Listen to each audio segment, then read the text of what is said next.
Pronto, começou a live. Agora estamos ao vivo e agora também continuar estudando que nem maluco. Tô brincando. Ó, a live vai durar mais ou menos 1 hora. E a Mariana entrou já. Oi, Mari. É o seguinte, a live vai durar 1 hora. Se nessa 1 hora que a gente estiver estudando, ela... Oi, Enzo. Se nessa 1 hora de live, se a gente estiver em 1 hora, ela travar e o que acontecer é dela parar de gravar, eu posso fazer outra live, entendeu? Daí a gente continua estudando. De boa, maravilha, como diz o outro, né? Pô. Peraí, tem que abrir o computador. 9:12. Vamos dar uma recapitulada enquanto isso, então. Aí, Urias. Dá uma recapitulada no conteúdo. Vamos ver se cabe aqui. Aí, coube. Vamos dar uma recapitulada no conteúdo, ok? Então vamos lá. A gente estava vendo sobre tipagem sanguínea e a gente viu até o sistema linfático. Bem, sobre tipagem sanguínea a gente aprendeu que tem o aglutinogênio, que vai definir qual é o tipo de sangue nas hemácias. Se tem aglutinogênio A, é o tipo de sangue A. Ao passo que a aglutinina, que é o anticorpo que fica no plasma, é o anti-B. Quem tem sangue B tem o aglutinogênio tipo B nas hemácias. E aí, as aglutininas vão ser tipo anti-A. O sangue AB, que é a junção do aglutinogênio A com o aglutinogênio B nas hemácias, não possui nenhuma aglutinina, ou seja, são receptores universais. Já o sangue O não possui aglutinogênio. Se ele não possui aglutinogênio, eles são considerados doadores universais. E as aglutininas que tem no sangue O são anti-A e anti-B. Por isso que sangue O doa para todo mundo, mas só recebe dele mesmo. E o sangue AB recebe de todo mundo, mas só doa para ele mesmo. Entende? Tá. Sobre isso a gente também viu sobre o fator RH, que é quando as pessoas com RH positivo têm nas células, nas hemácias mesmo, substâncias que são antígenos, são substâncias de defesa. RH positivo possui essa substância, ou seja, 85% da população. Claro que existem as pessoas com RH negativo, que são os que não possuem essa substância de defesa.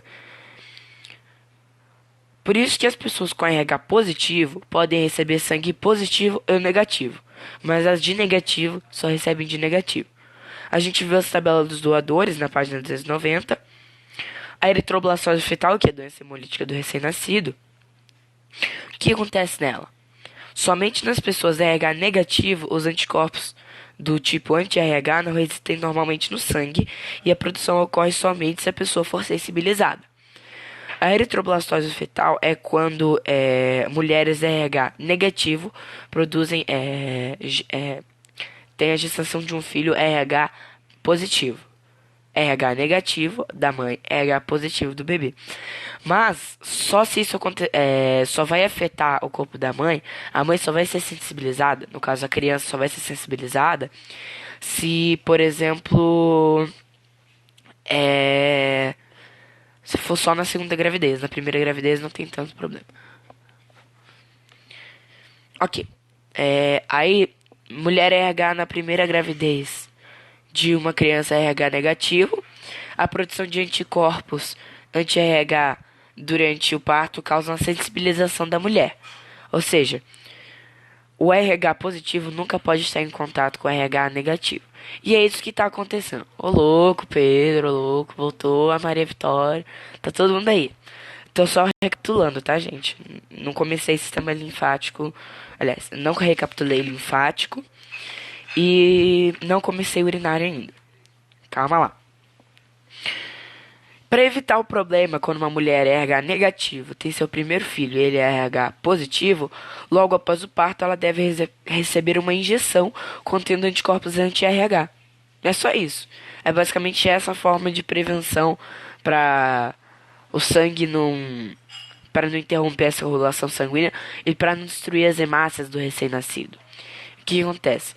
Não destrói as hemácias do recém-nascido e ele não morre. A morte é uma das consequências. A morte é uma das consequências desse problema. Claro que. Bom dia. É... Pedro, você pode me passar aí, por favor, o negócio da eritroblastose fetal? Quero ver aqui. Uai. Porque aí eu aproveito e explico, né? Sua tia é médica e tal.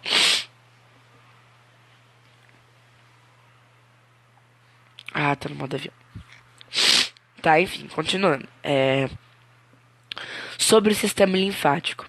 O que a gente tem que entender sobre o sistema linfático é que ele é um sistema à parte do cardiovascular, mas ele tem praticamente a mesma função.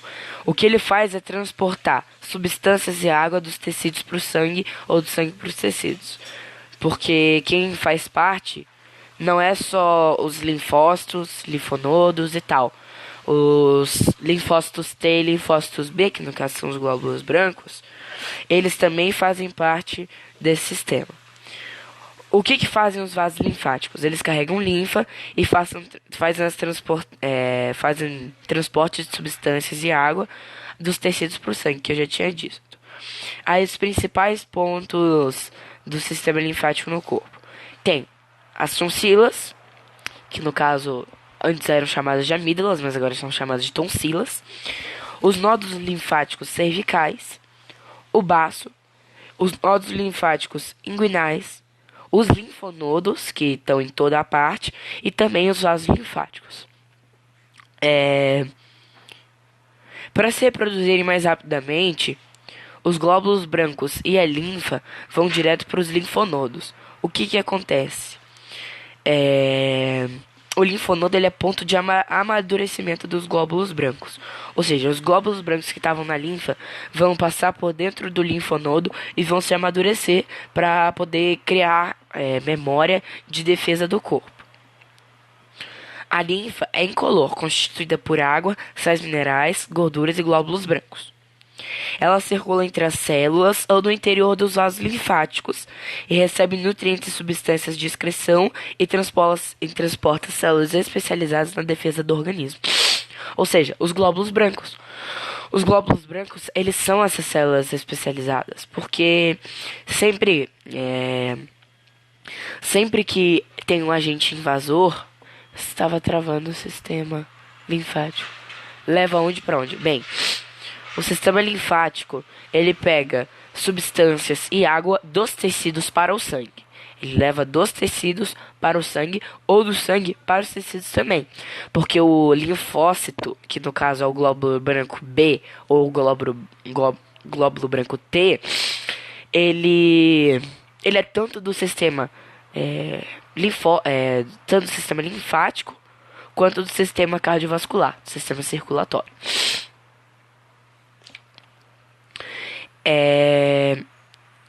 O corpo, quando ele é invadido por micro-organismos ou agentes infecciosos, os glóbulos brancos dos linfonodos mais próximos ao local se multiplicam ativamente para combater os invasores. É para isso que tem os linfonodos. Eu já tinha dito antes que eles são os pontos de amadurecimento dos glóbulos brancos. Eles se multiplicam lá também. Vamos ver quem então. Mariana, Maria Vitória, Enzo, Pedro, meu pai, ô louco. Para se proteger da eritroblastose fetal, a mãe RH negativo que tem parceiro RH positivo pode receber gama globulina anti-RH por vacina logo após o nascimento do primeiro bebê RH positivo. Valeu, Pedro. Continuando. Vambora. Só vou fechar ali, rapidinho.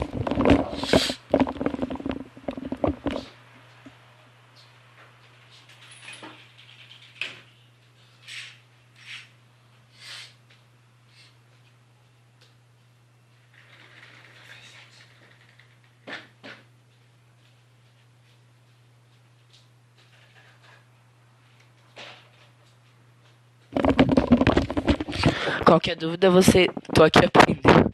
Qualquer dúvida vocês podem escrever nos comentários da live e me perguntar. A prova de hoje não tá tão difícil, tá? A linfa fica em qual tecido? Tecido, ó. O tecido linfático, todo o tecido linfático, como o sistema ele é um conjunto de tecidos, então o sistema linfático é constituído pelo tecido linfático. Ou seja, ela faz parte do sistema e do tecido linfáticos, entendeu? Ela faz parte porque ela circula nos vasos linfáticos, que são o tecido, mas o sistema é o conjunto de todas as funções, entendeu? Então, por isso que ela é do tecido linfático e do sistema linfático. Ok. Infecções nas tonsilas podem provocar a formação de ínguas no pescoço. O que é íngua? É um tipo de edema. Vamos pesquisar aqui o edema. Não tem internet. Como? Como estou na internet? Tá explicado. Tá, agora vai ter internet. Vocês podem mandar a dúvida pelo WhatsApp também, mas eu sei que muitos estão no celular. Se quiser mandar um texto e tal, pode mandar aqui, porque eu tô no WhatsApp web pelo meu computador. Ok, vamos lá. Continuando. Vamos ver o que é o edema. Tinha pesquisado.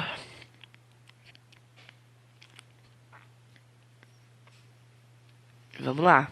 Internet boa, hein? Obrigada, você merece. Seguinte. O edema, ele consiste em um acúmulo anormal de líquido no compartimento extracelular intersticial ou nas cavidades corporais devido ao aumento da pressão hidrostática. Se o sistema linfático mexe com água, o aumento da pressão hidrostática, ele vai formar calombos bem aqui nas tonsilas. Se você colocar os seus dois dedos aqui na região do pescoço, aqui assim, ó, embaixo da mandíbula, você vai ver que tem 2 pontos. Quando chegar na parte do sistema urinário eu volto, ok?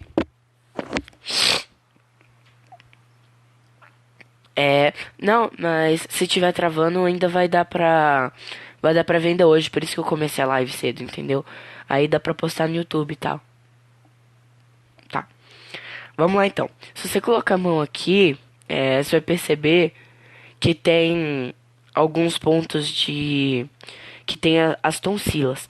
Se a pressão hidrostática aumenta, se a pressão coloidosmótica diminui e se a permeabilidade vascular diminuir a drenagem linfática, é o que vai acontecer na formação das ínguas e dos edemas. Então, você sempre tem que estar, por exemplo, atento à sua pressão. Sempre que surgir alguma íngua em qualquer parte do corpo, por exemplo, que se relacione, claro, ao sistema linfático, sempre tem que estar. Então a tonsila é a amígdala, sim. Mas eles chamam de tonsila porque a amígdala, porque também existe a amígdala cerebral, por isso que eles chamam de tonsila, entendeu? Então sempre tem que ter, por exemplo, se aparecer um edema, se aparecer uma íngua, sempre tem que ir ao médico, tá? Sempre ao médico. Recapitulando as doenças do sistema cardiovascular.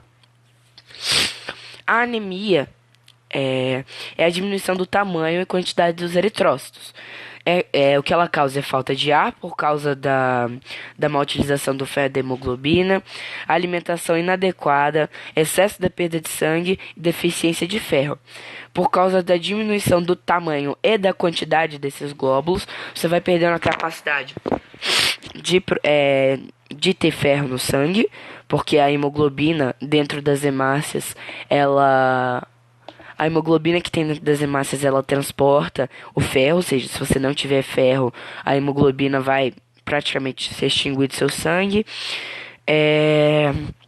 90% dos casos é por causa da falta de ferro. E aí todos os outros sistemas vão ter funções prejudicadas. Aí você tem a leucemia, Caio, quando surge uma íngua, é um indício de que o corpo está sendo atacado por algum micro-organismo? Boa pergunta, Mariana. Na verdade, o que acontece é que depende do local, entende? Porque, por exemplo, você está sendo invadido por um agente infeccioso. A primeira defesa do corpo, sim, ela é feita pelo sistema linfático. Porém, os inchaços, eles são causados não por causa do transporte de linfa, porque ele está sempre aqui. Mas, por exemplo, se você sente dor no baço, a dor no baço, no caso, ela pode ser tanto por respirar mal e pela boa vascularização e pela nervação desse órgão, ou seja, se você tem um ritmo cardiorrespiratório ruim, você vai sentir dor no baço. Porém, se você tiver sendo invadido por um agente infeccioso muito forte, aí sim o que acontece é que, vamos dizer, o que acontece é que causa alguns inchaços em determinadas partes estratégicas do corpo. Aí é o seguinte, deixa eu conectar meu teclado aqui, porque esse do computador não tá funcionando direito. Tecladinho. Ok, deixa eu pesquisar sobre isso. O surgimento da íngua é um indício de que o corpo está sendo atacado. Vamos ver.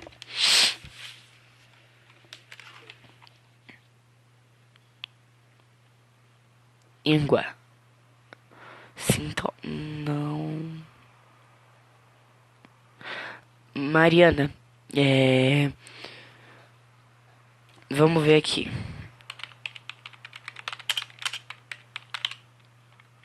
Ínguas. Vamos ver. Ok. Artigos sobre as ínguas, a dor no baço é devido a quando nós respiramos do jeito errado acaba não indo ar para o baço.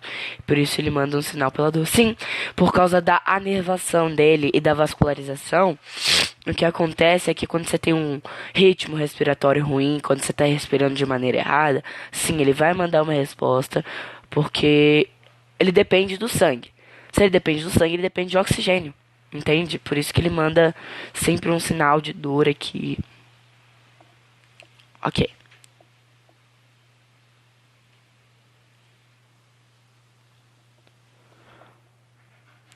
A íngua é uma inflamação dos linfonodos ou gânglios linfáticos que ocorre em geral na região da axila, pescoço e virilha. A formação da íngua, que aparece sob a forma de um caroço, é uma resposta do organismo a um processo infeccioso. Ou seja, sua pergunta está respondida, Mariana. Sim, a formação da íngua é porque você está sendo infectada por um agente infeccioso.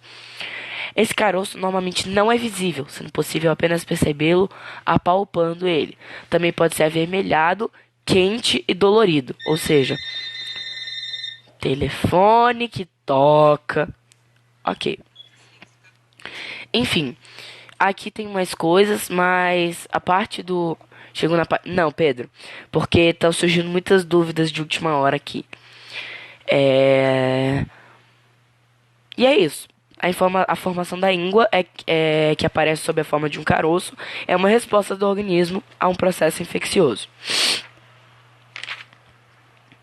Leucemia. Vamos falar sobre a leucemia. Opa, caiu o celular. Maldição.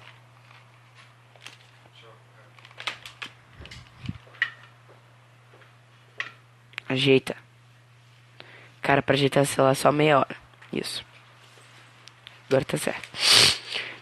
Eu só queria só queria perguntar aqui pra vocês se ficou alguma dúvida em relação a anemia, leucemia, infarto, hipertensão, varizes, malária e doença de Chagas. Senão a gente já passa pro sistema urinário e tá de boa.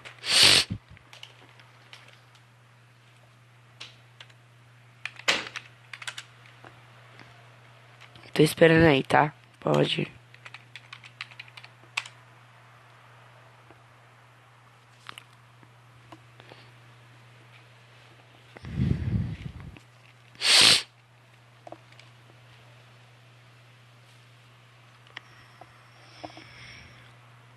Vamos explicar a malária então, porque o Enzo pediu.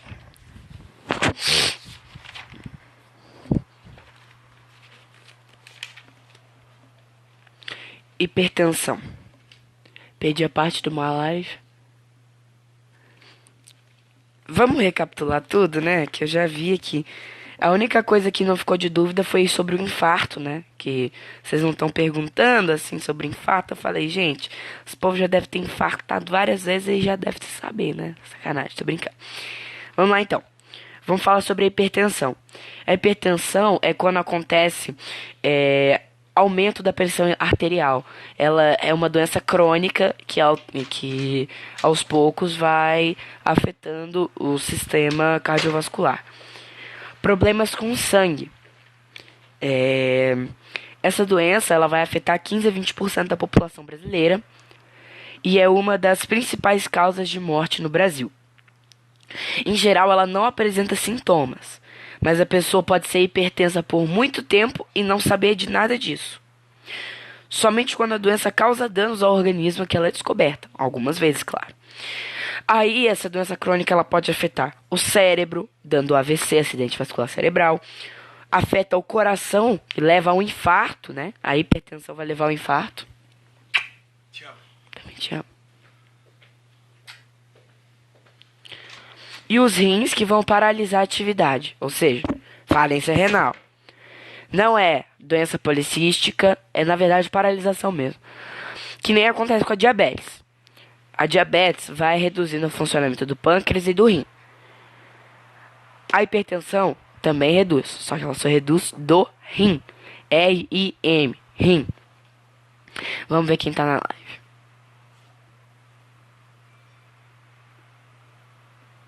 Três, 5. Ah, Urias, beleza. Tá. Vamos direto agora para as varizes. A hipertensão, na verdade, é um problema com a pressão sanguínea e ela pode causar acidentes vasculares cerebrais, falência dos rins e danos aos vasos sanguíneos e também causar um infarto. Só isso. Ok. Vamos para malária, que ninguém pediu para explicar sobre as varizes, então vamos direto para malária. A malária, ela é causada pelos protozoários do gênero Plasmodium, que são transmitidos ao ser humano pela picada do mosquito do gênero Anopheles. Quando ele suga o sangue, ele injeta saliva no local da picada e pode conter protozoários causadores da malária. Uma vez na corrente sanguínea do hospedeiro, os protozoários invadem os glóbulos vermelhos e ali se reproduzem, destruindo essas células, causando febre alta que surge em intervalos regulares. Ou seja, não é um período grande, é para, volta, para, volta, para, volta. O seu corpo ele vai dando looping de temperatura. Você pode estar numa hora com 34 graus abaixo do esperado e na outra hora com 42, entende? Diferença de 8 graus. Então, por que a malária é uma doença tão terrível? Porque ela destrói os glóbulos vermelhos, só por isso. Ok. Doença de Chagas. A doença de Chagas ela é causada por outro protozoário, o Trypanosoma cruzi. Essa doença ela compromete. Doença de Chagas. Eu tive malária. Meu. Sério? Ô louco. Bom que não morreu, né? Porque a doença malária ela é fatal. Ela é uma doença muito letal também. Ela destrói seu sangue, cara. Enfim. Doença de Chagas. Vou explicar. O transmissor dessa doença é o barbeiro.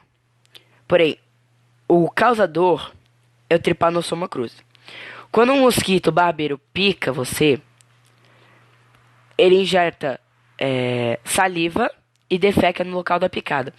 E é nessas substâncias que ele injeta que vai ter os protozoários. Aí você coça.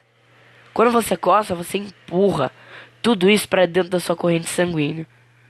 O que acontece quando você empurra tudo isso para dentro da sua corrente sanguínea? Ferrou para você. Basicamente ferrou para você.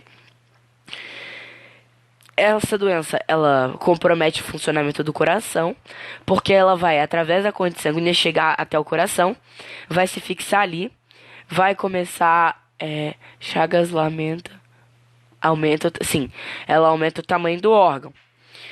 Ela, como se fixam ali, o coração ele não, ele vai ter que abrir espaço no mediastino entre os dois pulmões para poder bater e empurrar o sangue, porque o coração é uma bomba, é literalmente uma bomba, que tem que jogar sangue pro resto do corpo e o sangue tem que circular assim, senão não vai recolher nada da substância. Enfim, sistema cardiovascular a gente já falou. Aí ele vai através da corrente sanguínea chegar no coração ele vai se fixar, vai aumentar o tamanho desse órgão e ele não vai conseguir bater, porque ele vai começar a tomar espaço dos dois pulmões. Falta de ar vai acontecer porque os dois pulmões não vão ter espaço, principalmente o pulmão direito, que é um pouco maior. E aí, inclusive no músculo cardíaco, vai aproveitar o aumento, ele vai aproveitar que ele está em toda a corrente sanguínea já, ele vai aumentar o músculo miocárdio, e aí vai comprometer o funcionamento dele, ou seja, ele não vai conseguir mais bater.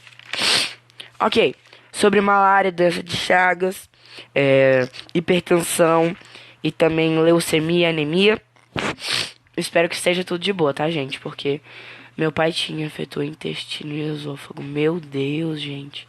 Sim, Camila, a doença de Chagas, ela é fatal. Meu Deus, Marilei, meu Deus, que pena. Sim, Camila. Na verdade, a doença de Chagas ela é fatal porque ela vai comprometer o funcionamento do coração. O coração, os pulmões, o cérebro são os principais órgãos do corpo. São os principais, entende?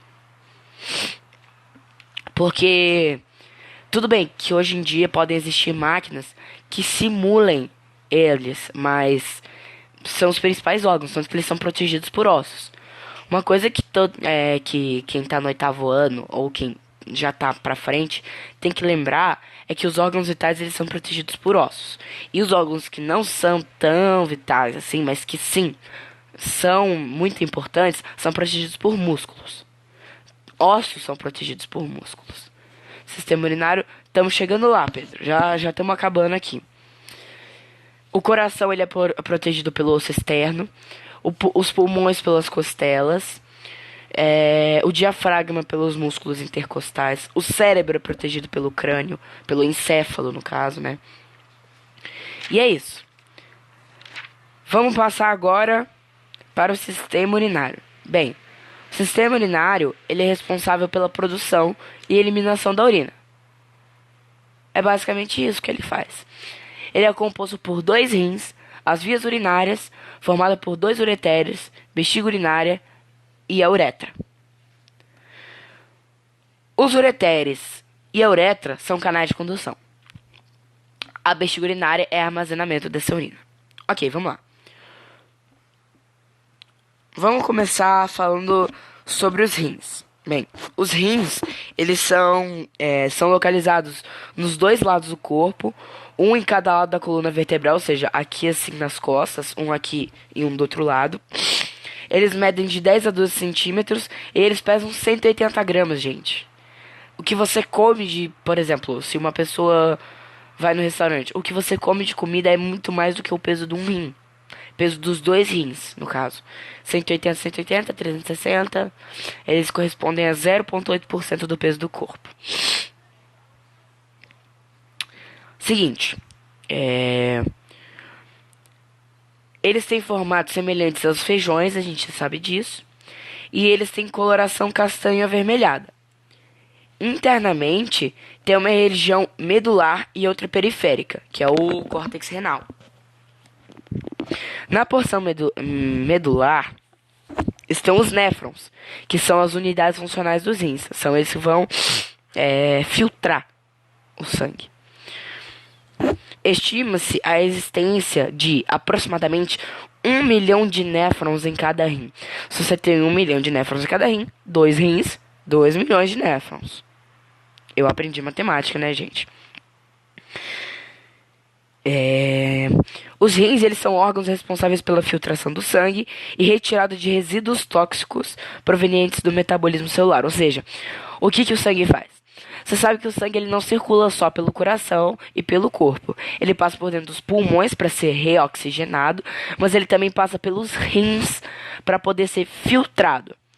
Então, é basicamente assim: coração, corpo, rins, corpo, pulmão, coração, pulmão, coração, corpo.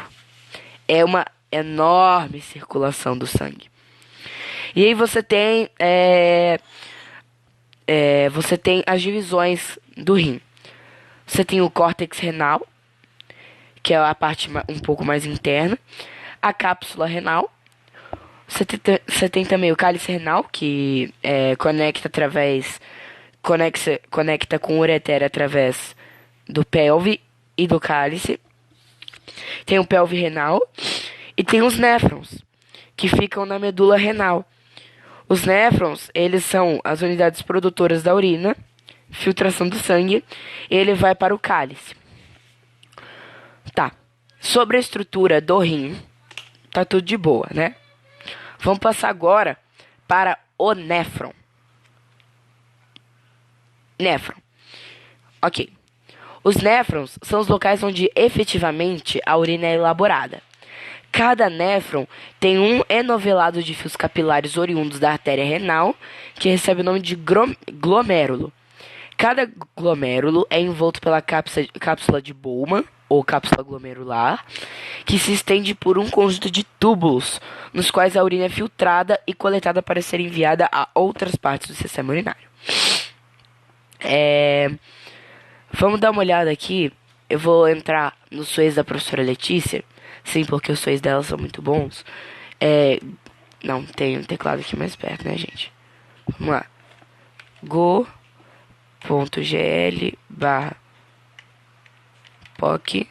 3D.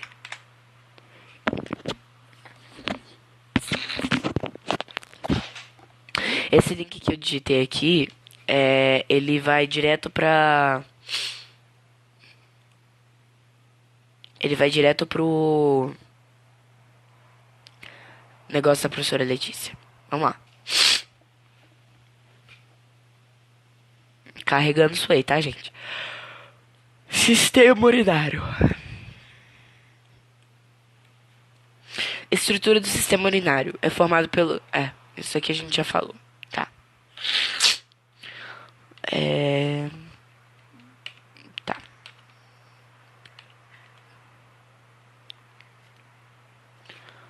O néfron deixa eu ver. Eu tenho que colocar aqui o trajeto, porque eu não anotei muito bem. Trajeto do sangue nos néfrons. Boa. Ok. O sangue chega no rim através da artéria renal, a qual se divide em várias arteríolas dentro do próprio rim. Essas levam sangue para os néfrons, onde ele é filtrado, assim formando a urina, a qual é coletada pelos tubos coletores e despejada nos cálices renais, que levam para a bacinete, que por sua vez extravasa essa urina no ureter. O sangue já filtrado e agora limpo da impureza volta para a corrente sanguínea do corpo através da veia renal. Aí tem o córtex renal, a medula renal, que são a parte do rim a qual reveste as pirâmides de Malpighi, a qual se concentram os néfrons. Ou seja, nas pirâmides renais é onde tem os néfrons. Ok. A alça de Henle. Vamos falar das partes do rim, então. Duto coletor. Ele coleta a urina formada em outros néfrons. O glomérulo. Ele é um novelado de vasos sanguíneos. Ele também é envolto pela cápsula de Bowman e alguns vasos sanguíneos, como são as ramificações da arteríola renal. Aí também temos o túbulo proximal, que é o próximo do glomérulo. É onde é formada a primeira urina. Do glomérulo para baixo é o que vai formar a pirâmide. Duto coletor vai se juntar à pirâmide e vai enviar a urina para a bexiga urinária. Ok. O plasma, ele vai sair do glomérulo e vai circular. Ou seja, ele já está filtrado, ele vai voltar para a corrente sanguínea. Porém, depois dessa filtração, o sangue ele vai descer pelos dutos coletores e vai todos esses dutos coletores de vários néfrons juntos vão encaminhar para a mesma bexiga urinária. Vão pelos ureteres, que o duto coletor na verdade ele é uma ramificação do ureter. Ele vai se ramificar e vai chegar na bexiga urinária. Quando ele chega na bexiga urinária, ele vai acumulando urina. Estima-se que, em média, passe 1.600 litros de sangue em cada rim no sangue. Aliás, em cada rim no nosso corpo. Mas a gente só tem 5 litros de sangue, tudo bem? É o mesmo sangue que vai passando. São os mesmos 5 litros, que são filtrados várias vezes. Pequena e grande circulação. Qual é a chance de cair isso? Tipo, saber qual trajeto? Saber a importância do trajeto é importante porque, tipo assim, saber o trajeto que ele faz dentro do ureter, entendeu? Túbulo proximal, alça de Henle, aí passa pelo glomérulo, cápsula de Bowman, alça de Henle de novo, duto coletor e pronto. Vai pra bexiga urinária. É basicamente isso. Vias urinárias são formadas pelos ureteres. É formado pelos ureteres, bexiga urinária e uretra. Os ureteres, eles saem do rim em direção à bexiga, coletando a urina. Bexiga urinária, ela armazena urina até 250 ml.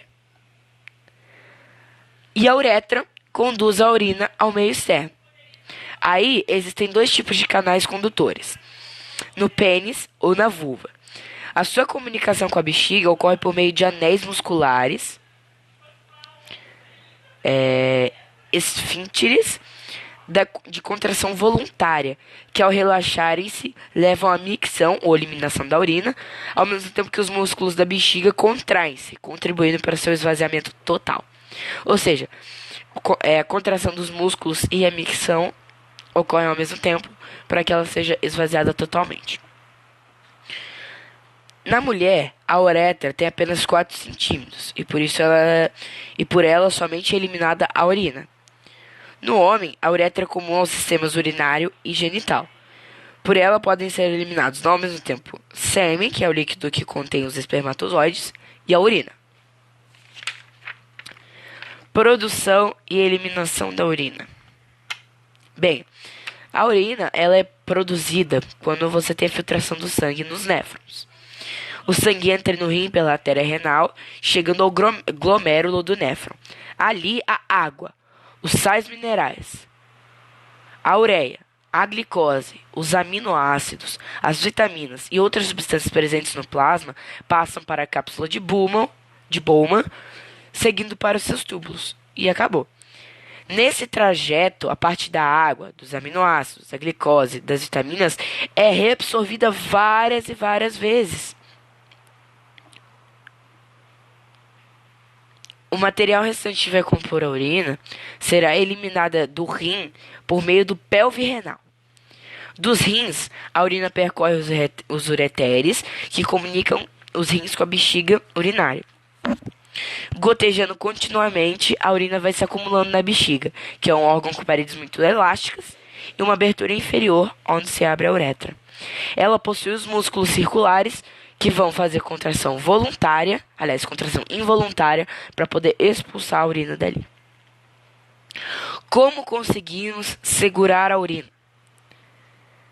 É só ver um filete de água escorrendo pela torneira do banheiro que a vontade aperta e fica quase insuportável. Às vezes basta escutar o barulho da água, não importa se é um singelo gotejar ou uma estrondosa cachoeira, a vontade vem junto com o som.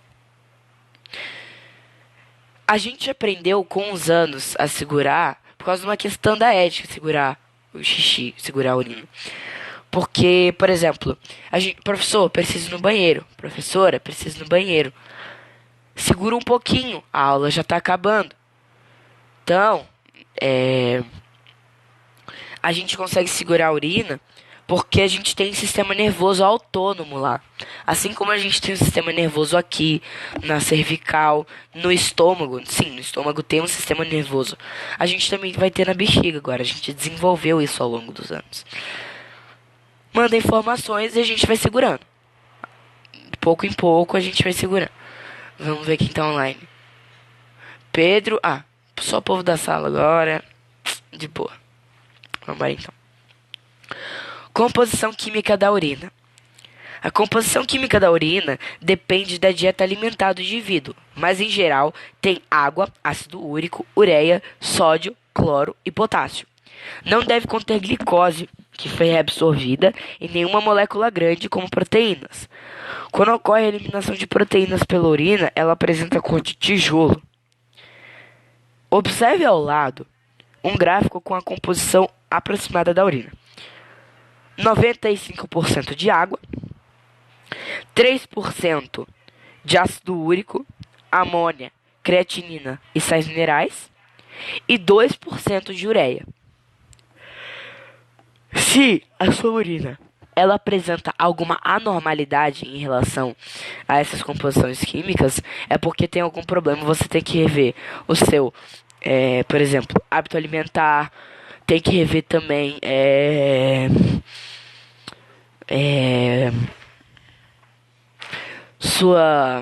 a prática também dos exercícios, porque se você não queimar essa glicose e ela não for reabsorvida, o sangue não vai trabalhar bem, e aí se você não tem um bom trabalho do sangue, você não vai conseguir ter a filtração dele direito, os rins vão parar de funcionar, enfim. A urina geralmente tem cor amarelo, citrino pela manhã e vai clareando conforme aumenta a ingestão de água. Ou seja, aí está a importância da água. Menos água, mais outras substâncias na urina. Respondendo a pergunta da Mariana Solero, que me perguntou ontem por quê.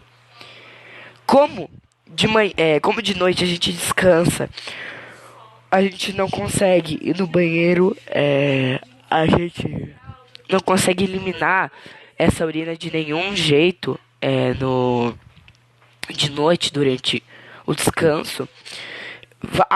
Tem um acúmulo do citrino pela manhã, tem acúmulo de substâncias, mas quando você vai aumentando a ingestão de água,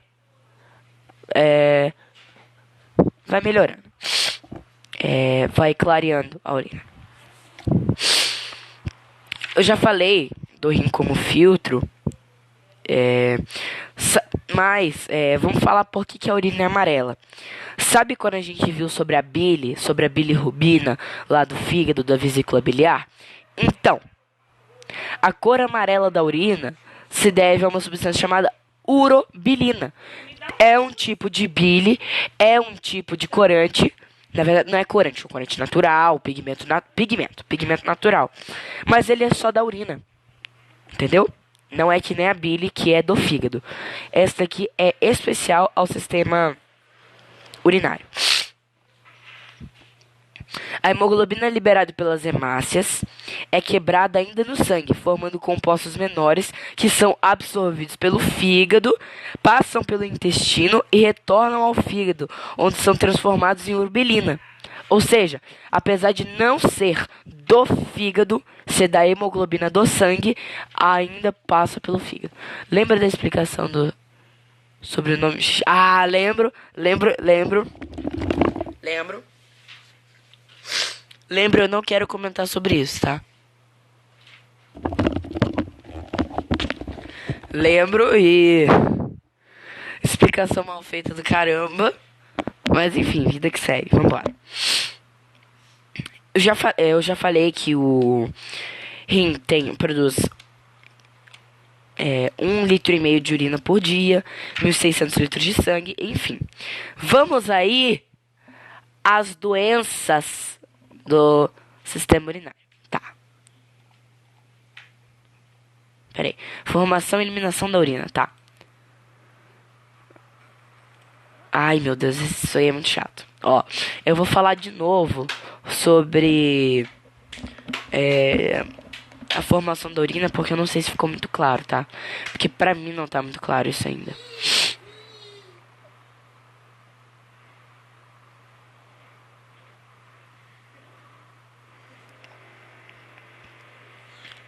Ok. Vamos lá. A arteríola aferente, ela entra no glômerulo e ela que fica envolvida entre a cápsula de Bowman, que é onde ocorre a filtração, na cápsula de Bowman. Na cápsula de Bowman, ela recebe ele vai para o túbulo contorcido proximal e é reabsorção controlada por retroalimentação, ou seja, vai ter a secreção e vai ser filtrado íon, água e outros compostos. Aí você tem uma densidade elevada, que vai ser a porção permeável à água.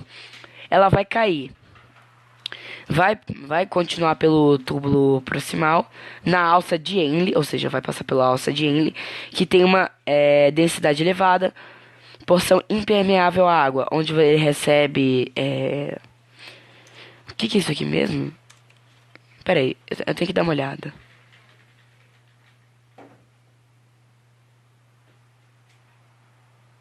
Ah, tá.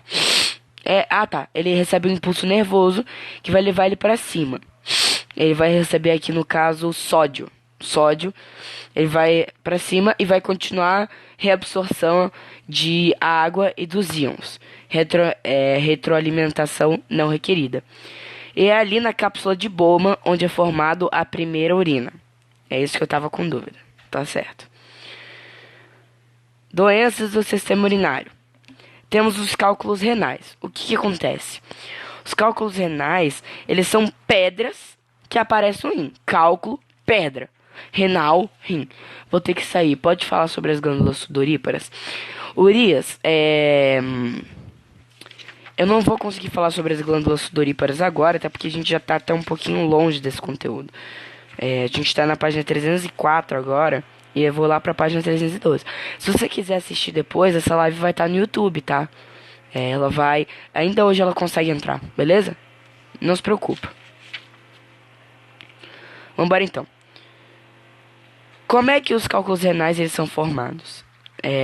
Eles são formados pelo acúmulo de microcristais presentes no sangue provenientes da alimentação.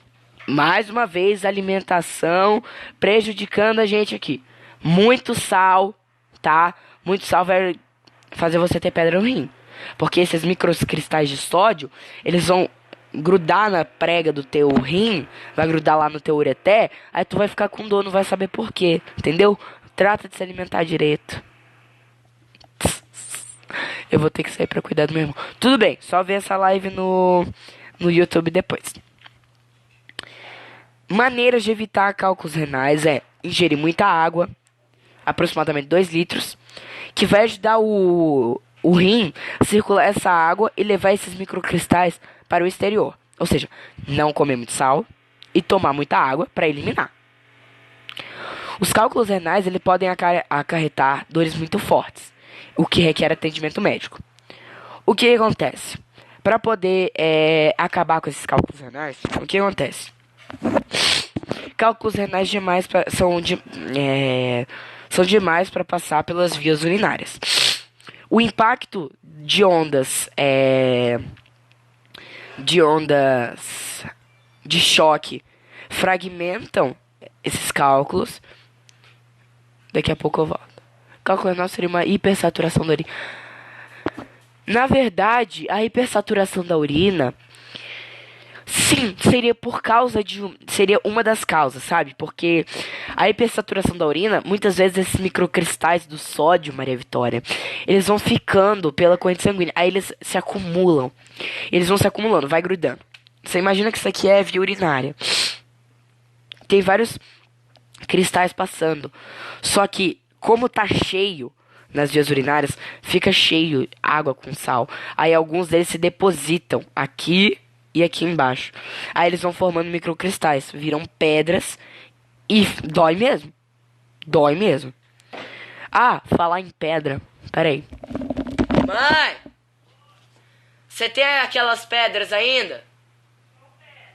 Que você tirou da cirurgia?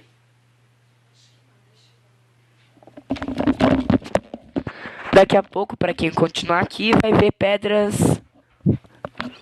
Vai ver pedras na ida, minha mãe. Jogou fora, mãe! Que pena. É que eu queria mostrar que a gente tá falando sobre cálculos biliares e cálculos renais. Entende?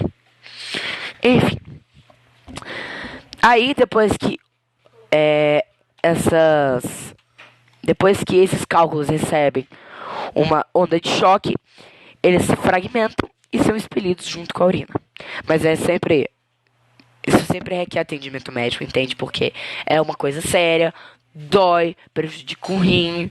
Por isso você sempre tem que estar atento à sua saúde, sua alimentação, ingestão de água, como sempre. Nefrite. Nefrite é quando bactérias de inflamações sobem através dos ureteres e sobem para o rim. Pronto, contaminou o rim todo. Pode ter diversas origens, mas infecciosa mais comum sendo causada por vírus e bactérias. Se a nefrite for crônica, pode levar o indivíduo à insuficiência renal, sendo necessária que ocorra a hemodiálise. A Proficarina teve cálculo, né? Que pena, gente. Mas pergunta pra ela se depois disso ela não aumentou a ingestão de água, não começou a ter cuidado com a alimentação. Sim. Quando você sente o problema na pele, é que você começa a mudar. Ok. Vamos ver a doença renal policística, ou seja, rim cheio de bolinha. A doença renal policística caracteriza-se pela substituição do tecido saudável dos rins por bolhas cheias de líquido, conhecidas como cistos. Os cistos podem causar danos renais e provocar a insuficiência do funcionamento desses órgãos. A formação dos cálculos renais, infecções e o aumento da pressão arterial podem prejudicar o rim e fazer com que se formem cistos. Vamos ver quem está online. Urias, Maria Vitória e Enzo. Ué, cadê a Mariana? Sentindo falta da Mariana na live. Qual é a Não sei, Urias, estou estudando ciências. É o mais importante, claro.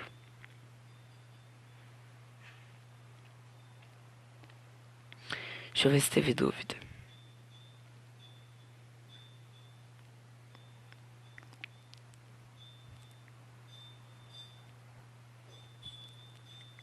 Beleza. Tá, vamos continuar. Continuando. A doença renal policística, ela é hereditária e se desenvolve em quase metade dos filhos de pais acometidos por essa doença. Ou seja, se o seu pai teve, você tem 50% de chance de ter. Porque atinge metade dos filhos. Bem, 50%. Metade. Se ele tiver mais um filho, por exemplo, esse outro filho, pode ser. Enfim, cuidado, tá? Não cuidado, mas se o seu pai teve, sua mãe teve doença renal policística, ferrou pra você, querido. Infelizmente. Vamos lá. E é basicamente isso. Não tem um tratamento específico para essa doença, mas eles indicam a verificação periódica da funcionalidade dos rins e o controle dos sintomas. Caso a funcionalidade dos rins seja perdida, é necessário que o doente realize hemodiálise ou até mesmo transplante dos rins. Ou seja, essa doença ela vai agravar o funcionamento dos rins, entende? E se ela agravar muito, se ela tiver uma gravação muito forte, você tem que fazer até mesmo transplante de rim, dependendo do caso. Enfim, aí nós temos a infecção urinária. Infecção do trato urinário. Quem foi? Tá mandando? Não sei. Que eu tô vendo, hein? Vamos lá. É mais conhecida como cistite. Pode causar inflamação no ureter e é comum nas mulheres por ter a uretra curta. A infecção do trato urinário ocorre em qualquer parte desse sistema, sendo causada por bactérias que se multiplicam, principalmente nas regiões inferiores como bexiga e uretra. Pelo fato de a uretra ser mais curta nas mulheres, a doença é mais frequente nelas do que nos homens. Os sintomas não são evidentes. Aliás, nem sempre os sintomas são evidentes, mas quando aparecem, os mais comuns são dor ou ardência ao urinar, vontade frequente de ir ao banheiro, mesmo quando acabou de retornar, odor forte na urina, urina com cor forte ou com sangue. Entende a preocupação que tem que ter com isso? Ok. Sobre sistema urinário, a gente acaba a parte sobre a formação da urina e tal, e sobre as doenças. E a gente começa sobre a pele, a excreção e a pele. Urias, agora sim, meu filho. Página 312, começando o conteúdo. Os resíduos gerados pelo funcionamento do organismo são chamadas excretas. E, como vimos, elas são eliminadas principalmente pelos rins, lá na urina. Mas também pode ser eliminado pela pele, por meio do trabalho das glândulas sudoríparas. Ou seja, não ache que vai cair pele. Sim, vai cair pele. Vai cair até a página. Aliás, vai cair até o final do capítulo, se você quer saber. Mas não é coisa muito difícil não, Maria Vitória. Até que... Aqui, ó. Hiperidrose, Pedro. Mãozinha, ó. Molhadinha. Vambora. A pele, ela protege contra a invasão de organismos e de agentes infecciosos. É o maior órgão do corpo humano. Tem, em média, 1,5 metro quadrado de pele recobrindo o corpo e desempenha importantes funções. A pele dificulta o acesso de micro-organismos no interior do corpo, impede a perda excessiva de água por evaporação e participa dos mecanismos de controle da temperatura corporal. Proteção também com calor e proteção contra o frio. Glândulas sudoríparas. Camila, eu também tenho hiperidrose. Eu, Pedro, temos muita hiperidrose porque a gente, quando tá estudando lá na escola, a nossa mão, por exemplo, a gente fica nervoso, a gente soa demais, chega a escorrer líquido, chega a escorrer gota de água por aqui, tô falando sério. A mão, o pé, o pescoço demais. É triste, é triste. Ok. As glândulas sudoríparas, elas são localizadas na derme, na camada abaixo da epiderme e na camada acima da endoderme. A função é regular a temperatura corporal e eliminar excretas de nosso corpo por meio do suor. Por isso que fede. Por isso que fede. Uma pessoa tem aproximadamente 2,6 milhões de glândulas sudoríparas em sua pele. Basicamente, ela é um longo tubo oco e espiralado formado por células. O suor ele é produzido na parte espiralada e a parte longa é um duto que conecta a glândula à abertura do poro. Abertura do poro na superfície externa da pele. Nós somos mesmo sem perceber. Suar é a maneira pela qual o nosso corpo se livra do excesso de calor que é produzido pelo metabolismo ou trabalho muscular, regulando a temperatura corpórea. A quantidade de suor depende do nosso estado emocional ou do tipo de atividade física.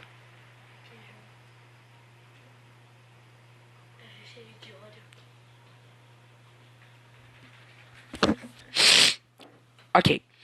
Por isso que eu falei, sempre que a gente fica nervoso, sabe, a gente vai fazer uma prova. Camila, não sei você, mas quando você vai fazer uma prova, sua mão não fica suando por causa do seu estado emocional, você fica muito nervoso, aí sua mão sua. Ó, a minha tá, não sei se dá pra ver, mas a minha mão tá molhada agora, molhada. Por isso que eu toda hora esfrego a mão aqui, ó, pra limpar, senão eu não consigo passar a folha do livro, tô falando sério. Ou seja, recapitulando, suar é a maneira pelo qual nosso corpo se livra do excesso de calor que é produzido pelo metabolismo ou pelo trabalho muscular, regulando a temperatura corpórea. O suor pode ser produzido em resposta ao estímulo nervoso, elevação da temperatura do ar ou exercício físico. Correr, correr, correr, correr. Sua. Quente, quente, quente, quente. Sua também. Agora, tô nervoso, meu estado emocional tá... Vou suar também. Cara, não depende só... Vamos ver quem tá na live. Camila, Enzo, Maria Vitória e Matheus. Gente, é o seguinte. A minha live vai terminar em 20 segundos. Eu vou começar outra live, beleza? Ela tá acabando... Que tipo assim... Eles só aguentam 1 hora cada live, entende? Então, esperem que eu vou começar outra live, tá bom? Não tem problema se sair.